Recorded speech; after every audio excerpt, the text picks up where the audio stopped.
It's Myrna. Myrna Mermelstein. I'm in Canada. And you know what? Canada is such a confusing country. First of all, I thought there'd be all these Americans like me who had escaped and gone to Canada because Trump got elected. Turns out there are hardly any.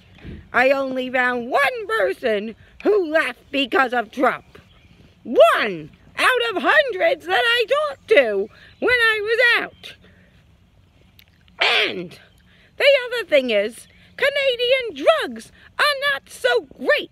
Everyone goes on and on and on and on about how they get their drugs from Canada. And I thought they'd have some superpowers.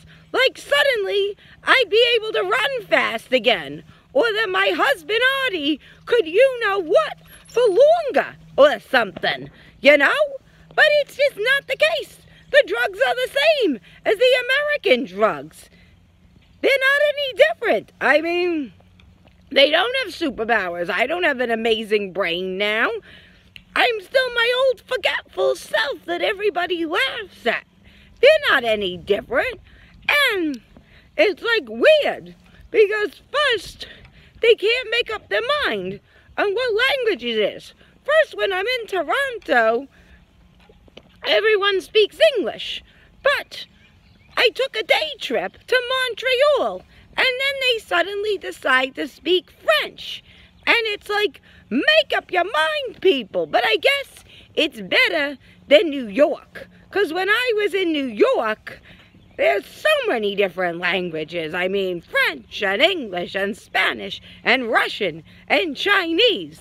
But I guess the Canadians are a little more definitive than the Americans. And, you know, the other thing that was weird is that they had that guy who drove through and plowed through all those people. And it's like, why couldn't the people just jump out of the way? And why didn't they warn each other, like, get the... And the other thing that was weird, is suddenly everybody cares about you when there's a tragedy. It's like people who don't even care and look by me when my coffee spills at me at the diner suddenly are writing frantically to me on the Facebook. They're like, are you okay? Are you okay? But yet when they see me in the diner and see that I spilled hot coffee on myself, they just walk by me, ba-boom, ba-boom, ba-boom.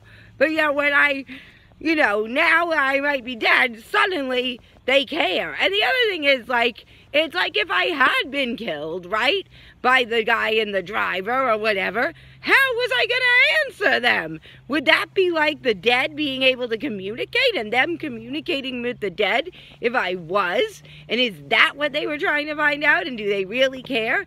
Anyway, I'll be in Canada for a bit more. And then, since it's so cold everywhere, I'll probably be going back to Florida.